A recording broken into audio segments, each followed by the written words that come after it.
नमस्कार, देवभूमि समाचार देख रहे हैं आप। आपके साथ मैं हूं स्वीटी दीक्षित। रुक करेंगे उत्तराखंड की खबरों की ओर। सावन का कावड़ मेला शुरू हो गया है। पहले दिन से ही बड़ी संख्या में कावड़िए गंगाजल लेने के लिए हरिद्वार पहुंचने शुरू हो गए थे और ये कावड़िए हर की पैड़ी में गंगाजल भरकर कावड़ को सजाकर उसमें गंगाजल रखकर बम बम भोले की जयकार के साथ अपने अपने गंतव्य की ओर रवाना हो रहे थे। बता दें कि पहले दिन से ही बड़ी संख्या में कावड़िए के पहुंचने पूरी धर्म नगरी शिवमय हो चली है। पूरी धर्म नगरी भगवा में होने लगी है। यहाँ तक कि कावड़ियों के चलने के लिए बनाई गई कावड़ पटरी भी भरकर चल रही है। बड़ी संख्या में कावड़ियों इस पटरी से होकर अपने अपने गंतव्य की ओर बढ़ रहे हैं। जी, हमारे मन में है कि हम 16 तारीख तक दिल्ली पहुंचना चाहते हैं अपने घर सही सलामत। कष्ट तो अभी तक बाबा की दुआ से कोई नहीं है और बाबा आगे चाहेगा तो उसके हाथ में प्रभु की लीला जी। बोल शंकर भगवान की। जो भी कावड़िए जल उठा के निकल रहे हैं हर की पैड़ी से रेगुलेटर पुल होते हुए नहर पट्टी से निकाला जा रहा है सभी को। बाकी आप देख ही रहे हैं ट्रैफिक। अभी कावड़ की ज़्यादा बड़ी गाड़ियाँ नहीं आ रही हैं। जो अभी छोटे वाहन आ रहे हैं अभी उन्हें सीधे चमगादड़ टापू वगैरह में पार्किंग में पार्क कराया जा रहा है। जैसे ही हमारी पार्किंग कुछ भरने की बढ़ती है उसका दिन डाइवर्ट किया जाएगा। डाइवर्जन प्लान हमारा तो 2-3 दिन में चालू हो जाएगा। कावड़ यात्रा के मद्देनजर पुलिस अधिकारियों ने पहले एसपीओ के मीटिंग ली, फिर पुलिसकर्मी के साथ कावड़ मार्ग पर फ्लैग मार्च निकाला। इस दौरान उन्होंने फ्लैग मार्च निकालकर अराजक तत्वों को सीधी चुनौती दी और कहा कि अगर कावड़ यात्रा के दौरान अराजकता फैलाने की कोशिश की गई तो किसी को भी बख्शा नहीं जाएगा। निर्धारित स्थानों पर पुलिस बल तैनात किया गया है। साथ ही इसमें जो लोकल एसपीओज हैं उनका भी सहयोग लिया जा रहा है। आम लोगों से ये अपेक्षा की जाती है कि वो कावड़ियों के साथ मधुर तरीके से पेश आएँ और उनका यथासंभव सहयोग सुनिश्चित करें ताकि इस कावड़ मेले को निर्विघ्न रूप से सुरक्षित और कावड़ यात्रा को निर्विघ्न और सुरक्षित संपन्न करने के लिए प्रशासन की तरफ से तमाम व्यवस्था किए गए हैं। इसी कड़ी में बसों और रेलवे स्टेशनों पर भी सुरक्षा के पुख्ता इंतजाम किए गए हैं। सुरक्षा के लिहाज से देहरादून के बम निरोधक दस्ते के अधिकारियों और कर्मचारियों की तरफ से लक्सर जीआरपी पुलिस रेलवे सुरक्षा बल के जवानों को साथ लेकर लक्सर रेलवे स्टेशन का निरीक्षण किया गया। इस दौरान बम निरोधक दस्ते में शामिल डॉग स्क्वाड ने भी स्टेशन में मौजूदा यात्रियों के सामानों की जाँच की। साथ ही रेल गाड़ियों की भी सघन चेकिंग की गई। कावड़ मेले को सकुशल संपन्न कराने के लिए रेलवे स्टेशन पर आरपीएफ, जीआरपी और बीडीएस स्क्वाड की टीम हमारे कावड़ियों को सकुशल मतलब सुरक्षा प्रदान करने हेतु लगातार यहाँ पर चेकिंग बीडीएस के द्वारा की जाती है, डॉग स्क्वाड के द्वारा, और कोई अप्रिय घटना घटित ना हो इसके लिए हमारे सहयोग बीडीएस और डॉग स्क्वाड के द्वारा किया जाता है। और कावड़ यात्रा व्यवस्था को लेकर जिलाधिकारी टेरी गढ़वाल मयूर दीक्षित ने जिले के कावड़ यात्रा रूटों का स्थलीय निरीक्षण किया। साथ ही कावड़ यात्रा को सरल, सुगम और सफल बनाने के लिए अधिकारियों को जरूरी दिशा निर्देश दिए।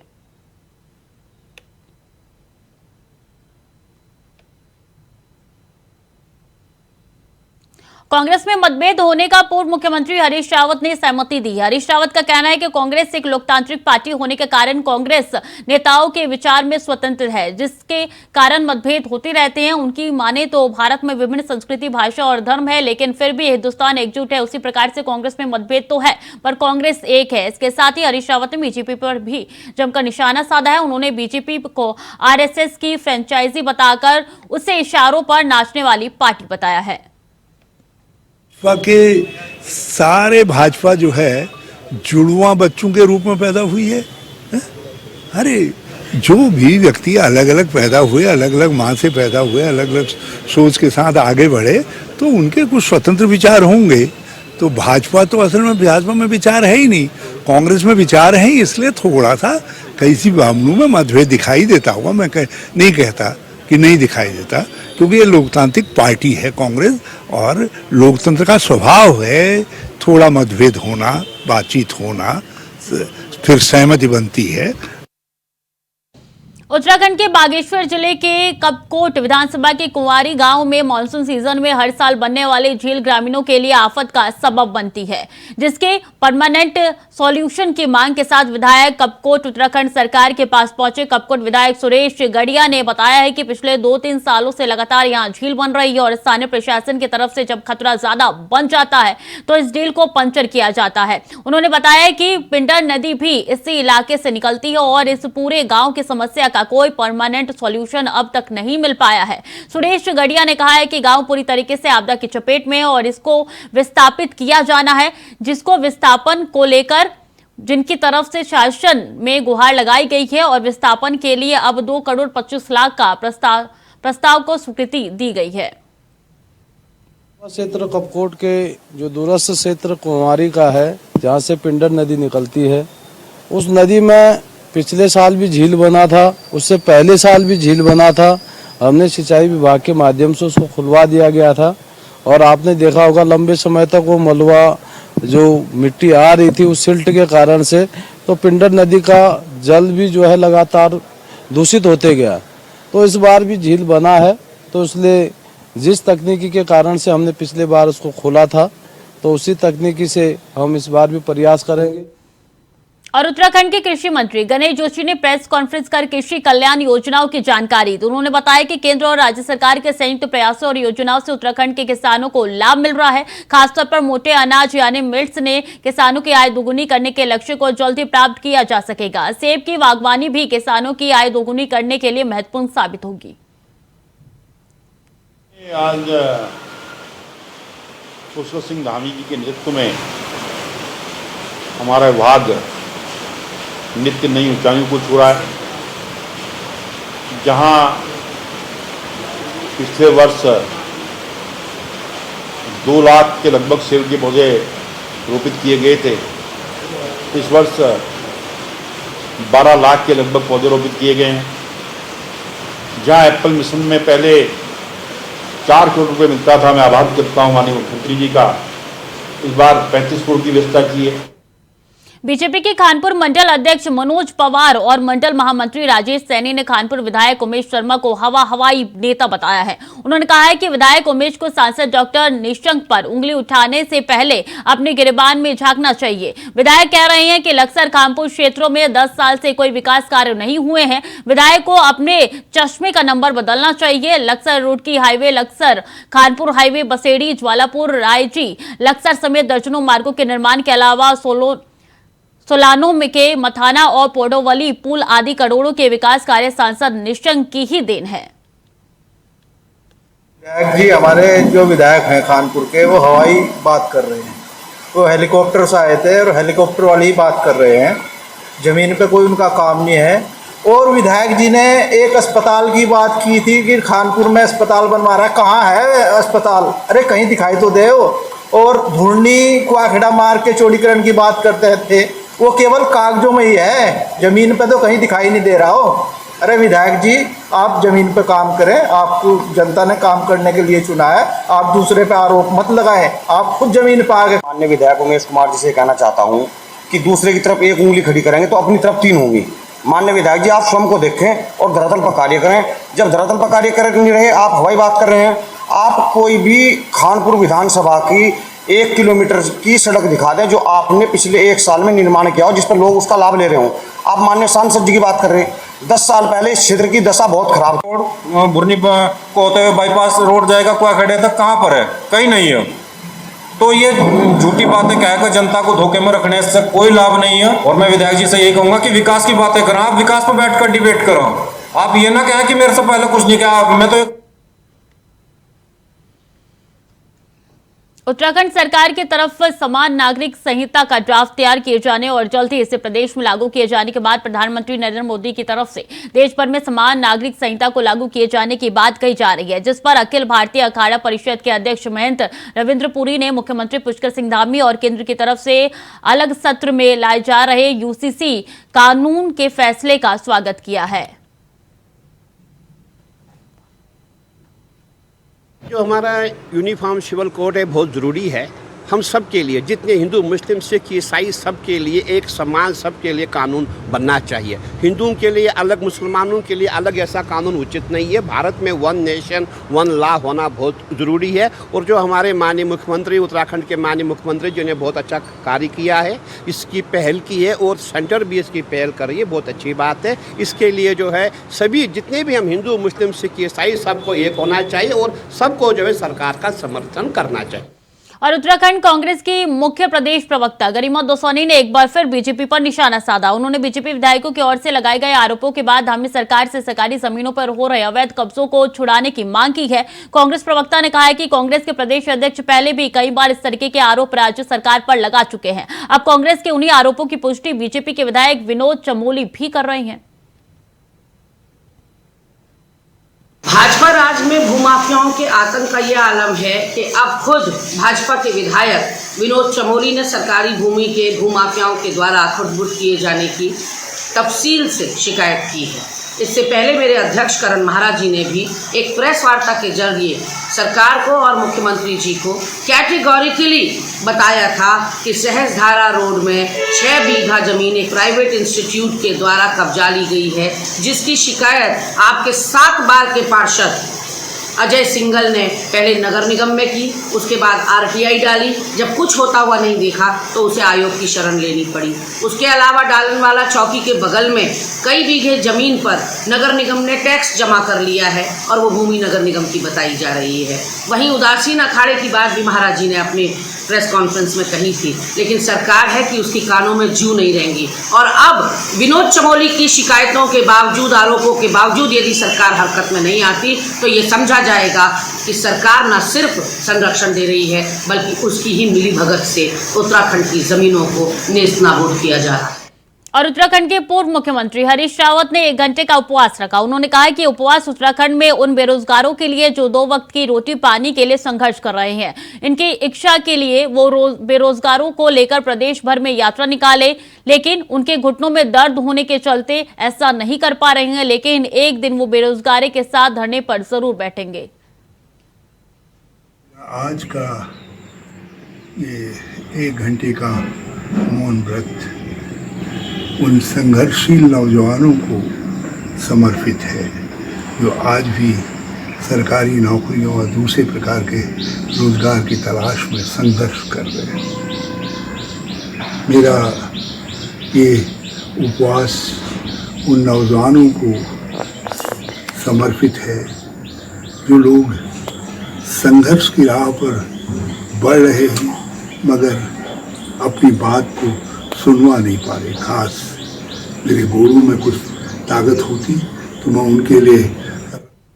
और अलग अलग संगठनों ने यूसीसी के विरोध में नुमाइंदा ग्रुप के बैनर तले आगामी 12 तारीख को राजभवन कूच किए जाने का आह्वान किया है।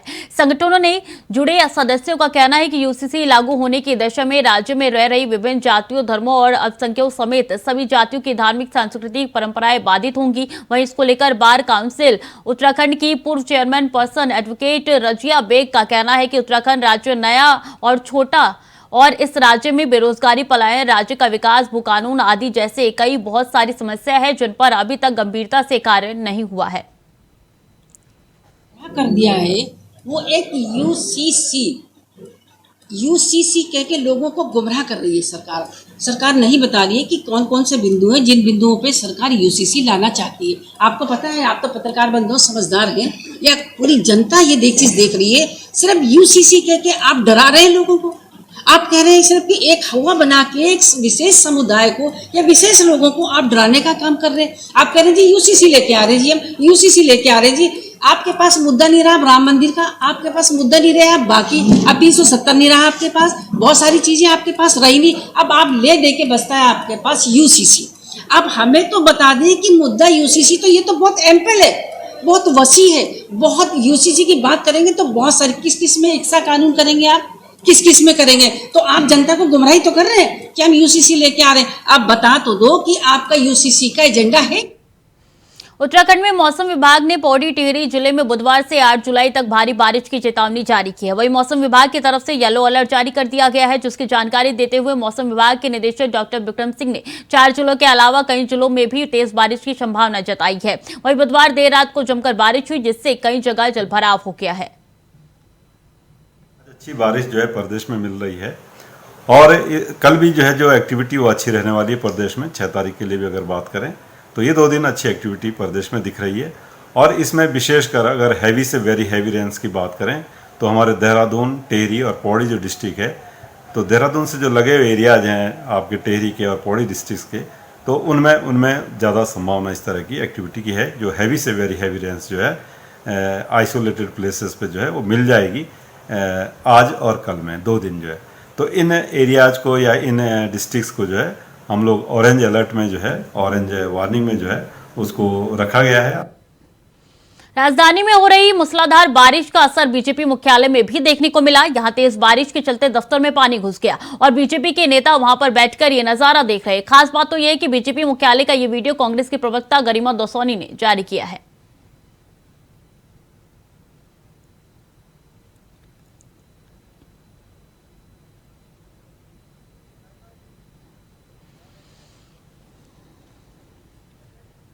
देहरादून में भारी बारिश के चलते रिस्पना में आईएसबीटी रास्ते पर भारी जाम लगा हुआ है। साथ ही भारी बारिश के चलते कई जगहों पर जलभराव जैसी समस्या पैदा हो गई है, जिसके चलते जनता को काफी परेशानियों का सामना करना पड़ा है। पुलिस ने कई जगहों पर 2 व्हीलर के रास्तों को भी डाइवर्ट कर दिया है।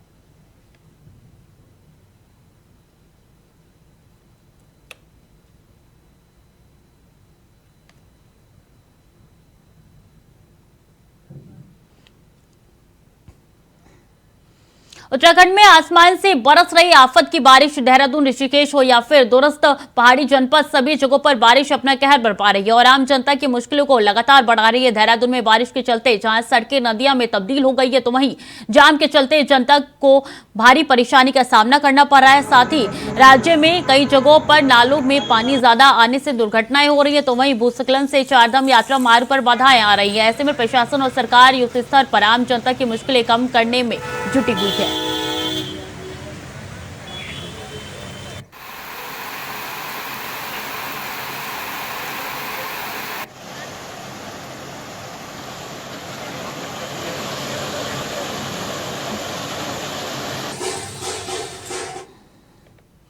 डोईवाला ब्लॉक सभागार में मानसून और लगातार बारिश को लेकर आपदा प्रबंधन की बड़ी बैठक हुई, जिसमें डोईवाला के विधायक बृजभूषण गौरोला ने अध्यक्षता की, जिसमें ब्लॉक प्रमुख भगवान सिंह पोखरियाल और उप जिलाधिकारी शैलेंद्र सिंह नेगी के साथ तमाम विभागों के अधिकारी मौजूद रहे। बैठक में आपदा और बाढ़ से निपटने के इंतजामों पर व्यापक चर्चा की गई।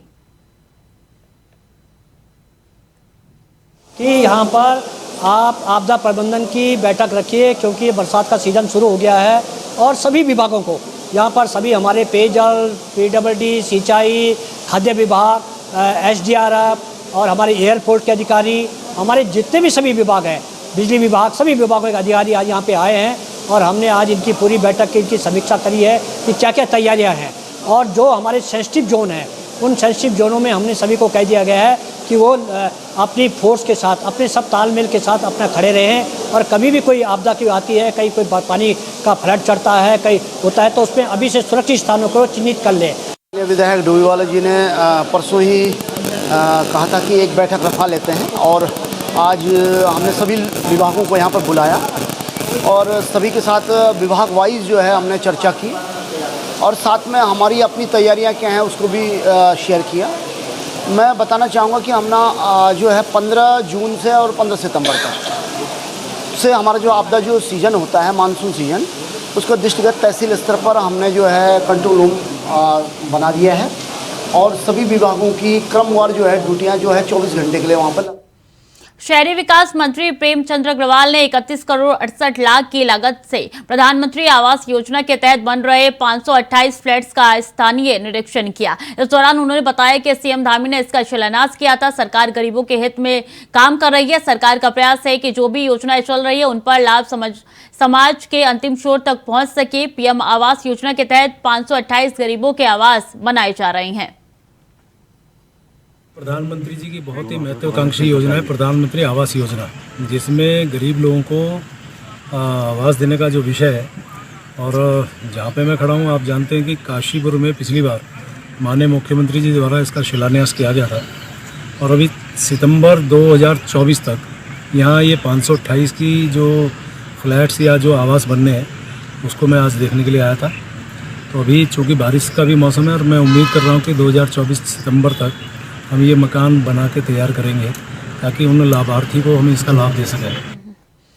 पौड़ी के चंदौला राई गांव में एक गुलदार ने घर के बाहर खड़ी 4 साल की मासूम पर हमला कर दिया। हालांकि इस हमले में मासूम बाल बाल बच गई, लेकिन उसके हाथों पर खरोंचें आई है, जिसके बाद उसे जिला अस्पताल में इलाज के लिए भर्ती कराया गया। बता दें कि इससे पहले भी गुलदार ने एक बच्चे पर हमला किया था, जिसको ऋषिकेश एम्स में भर्ती कराया गया था। दरअसल इलाके में गुलदार की दहशत फैली हुई है, जिसको लेकर वन विभाग ने भी अपनी गश्त बढ़ाने की बात कही है।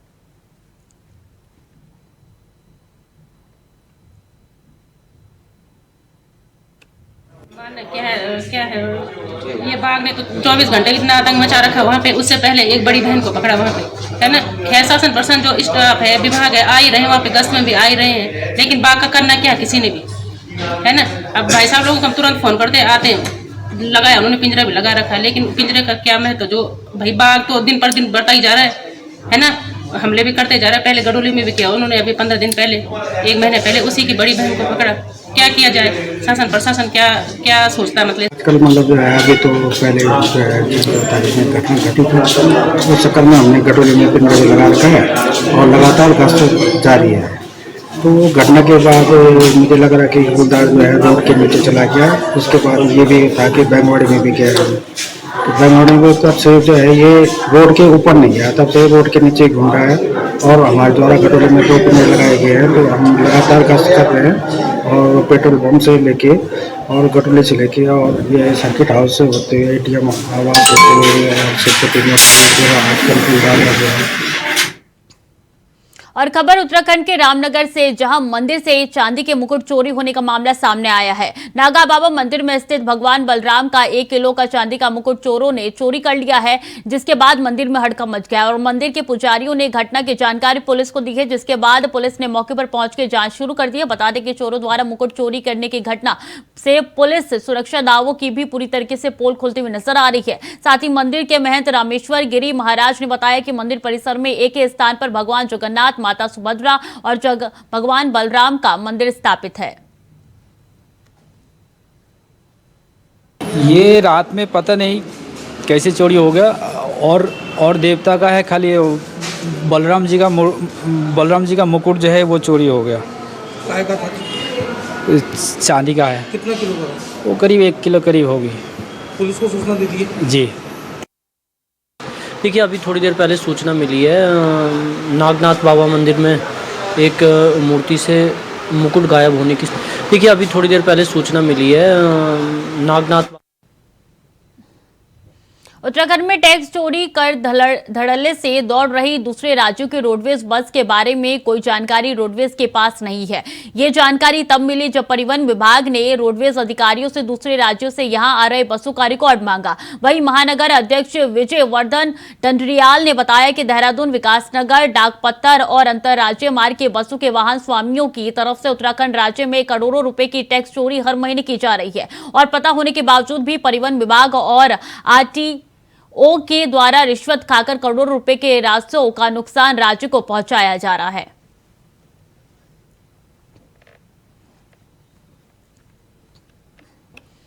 मसूरी में भाजयुमो में बारिश में जनसंपर्क अभियान के तहत लोगों से मुलाकात की, जहां केंद्र और राज्य की बेमिसाल सरकार के जन कल्याणकारी योजनाओं के बारे में लोगों को जानकारी दी। कार्यक्रम में बतौर मुख्य अतिथि बीजेपी प्रदेश उपाध्यक्ष शैलेंद्र सिंह बिष्ट शामिल हुए, जिनका कार्यकर्ताओं ने जोरदार स्वागत किया। इस दौरान उन्होंने मोदी सरकार के 9 साल के कार्यकाल की जमकर तारीफ की और जनता से सरकार की जन कल्याणकारी योजनाओं के बारे में विस्तार से बताया।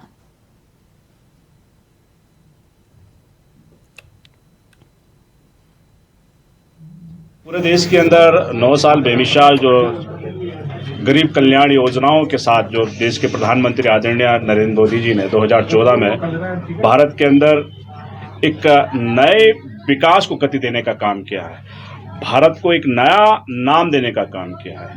आपने देखा होगा विश्व पटल पर भारत की जो छवि बनी है उसको एक नया आयाम देने का काम किया है।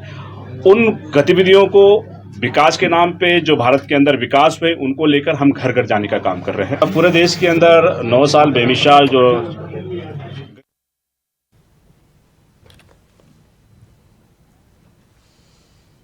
और कांग्रेस पार्टी के वरिष्ठ नेता मनीष खंडूरी ने अंकिता भंडारी के परिजनों से मुलाकात की। मुलाकात करने के बाद मीडिया से बातचीत करते हुए भावुक भी नजर आए। मीडिया से बातचीत करते हुए कहा कि अंकिता भंडारी के परिजन लंबे समय से सरकार से मांग कर रहे हैं कि उनकी बेटी को न्याय दिलाया जाए, लेकिन लंबा समय बीत जाने के बाद भी परिजन दर दर भटकने को मजबूर है। मनीष खंडूरी ने कहा कि अब अंकिता भंडारी को न्याय दिलाने के लिए बद्रीनाथ से लेकर कोटद्वार तक आंदोलन किया जाएगा। कांग्रेस के वरिष्ठ नेता भी इसमें शामिल होकर इस आंदोलन में प्रतिभाग करेंगे। आंदोलन के माध्यम से अंकिता भंडारी के परिजनों को न्याय दिलाने का पूरा प्रयास किया जाएगा। मैं गया उनके घर कुछ बार चला गया हूं और जब भी जाता हूं दुख बहुत होता है और शर्म और भी आ रही है। शर्म इस बात की आती है कि उत्तराखंडी होने के नाते, पहाड़ी होने के नाते हम कुछ नहीं कर पा रहे हैं उसके लिए, उसके पिता के लिए। उस बेटी की जो चीख थी वो गूंज रही है, न्याय मांग रही है और हम कुछ कर नहीं पा रहे हैं। उनके पिताजी ने जो बयान दिया था, जो मुझे बताया, अगर मैं उसको विश्वास नहीं करता। देहरादून की जिलाधिकारी सोनिका ने रिस्पना से मंजरावाला, कारगी चौक, जोगीवाला, 6 नंबर पुलिया, शस्त्रधारा क्रॉसिंग, सर्वे चौक समेत कई जगहों पर औचक निरीक्षण किया। साथ ही इस दौरान जिलाधिकारी ने संबंधित अधिकारियों को कार्यस्थल पर बने रहने के निर्देश दिए। साथ ही धीमी कार्य प्रगति पर यूयूएसडीए के अधिकारियों को फटकार लगाई।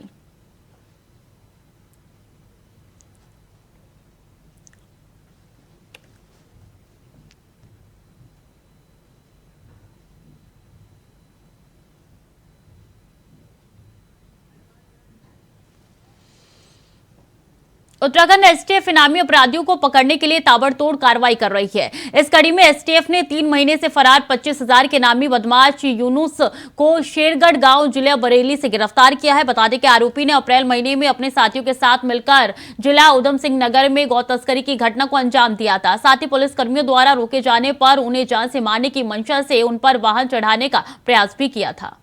जनपद उधम सिंह नगर में एक घटना घटित हुई थी जिसमें कि कुछ गौ तस्कर थे जो गौमांस लेकर जा रहे थे और इनके द्वारा जब पुलिस टीम के द्वारा इनको रोका गया था तो इनके द्वारा पुलिस टीम पर गाड़ी चढ़ाने का प्रयास किया गया था। इसमें से एक गौ तस्कर। तो फिलहाल के लिए बुलेटिन में इतना ही। खबरें लगातार जारी है, देखते रहिए इंडिया वॉइस।